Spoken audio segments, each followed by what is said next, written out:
ভাই কি লিখাইছো? বড় টিভি লাগবো।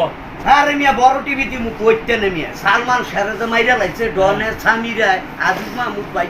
ওরা 11 জনে মিললা হ্যাঁ এই রহস্য খবর পাওয়ার পরে থেকে মনে করো টিভি টুভি যে সাইডটা টিভি আছে হ্যাঁ এই যে সাইডটা টিভি এই সাইডটা টিভি লয়ে বয়ে রয়েছে 57টা টিভি আনছি এক সপ্তাহের মধ্যে সব শেষ বড় টিভি বেচা নাই 43 ইঞ্চি টিভি নাই। নাই কে ভাই এই যে দেয় তোমার সব বেচা লাইছে এই যে বেচা ঘর চুলো দিয়া লাইছে এখন মনে করো যে সালমান শাহ মরে গেছে তো সালমান শাহ তো মানুষে জানে কিন্তু আসলে সালমান শাহ মরে নাই সালমান শাহের নিঃসংসভাবে খুন করছে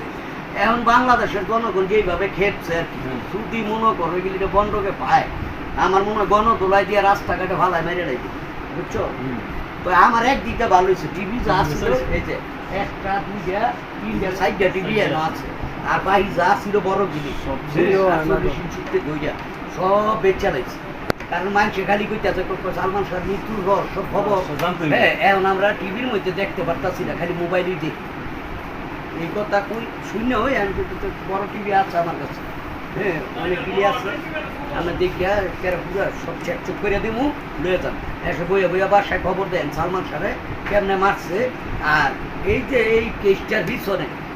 অক্লান্ত পরিশ্রম সালমান শাহর মামার আর হের মার কিন্তু হের মামার মতন মামা একটা তাকিয়ে চলে আর এখন তুমি বাগিটা মরে গেলে মামা 2 দিন পরে খবরই নেয় না হ্যাঁ খবরই নেয় না কথা ঠিক নেই যদি ভিডিওটা ভালো লাগে লাইক কমেন্ট করে আমার পাশে থাকবে ঠিক আসসালামু আলাইকুম